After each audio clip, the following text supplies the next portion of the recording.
అదేవిధంగా ప్రతి ఒక్కరికి తీర్థ ప్రసాదం ఉంటుంది. భోజనం సదుపాయాలు ఉండవు. ఎందుకంటే అదంతా కూడా ఉపవాసం కదా, అన్నదానాలు అలాంటివి ఉండవు.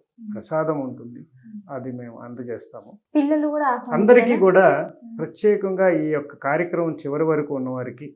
అలాగే ఈ 5 అభిషేకాలు ఉంటాయమ్మా, మీ ఆప్షన్. ఈ 5 అభిషేకాలు మనం పాల్గొనాలి. నాకు పంచభూతాలు, భూమి చాలు, జలము చాలు, అగ్ని చాలు, వాయువును ఆకాశం నేను చేయను, వెళ్ళిపోతానంటే గాలి పీల్చకుండా ఆగుతావా? ఆగలేం కదా. కాబట్టి 5టికి మీరు అభిషేకాల్లో పాలు పంచుకున్నట్లయితే, పాలు పంచుకోవడం అంటే పార్టిసిపేట్ చేయటం, అలా పార్టిసిపేట్ చేస్తే ఒక అద్భుతమైన అనుభూతి కలుగుతుంది. అలా ఉన్నవారందరికీ కూడా మా చేతుల మీద కూడా మేము అభిషేకం చేసిన వేలాది రుద్రాక్షలను అందరికీ ఉచితంగా ఇవ్వడానికి, విభూతిని ఉచితంగా ఇవ్వడానికి మేము సిద్ధంగా ఉన్నాం.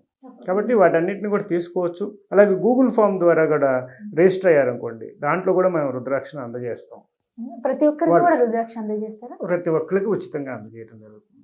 మా పీఠం నుంచి మేము వాటిని ఏర్పాటు చేసాం. రుద్రాక్ష వైభవం నుంచి అవన్నీ కూడా అందజేస్తున్నాం.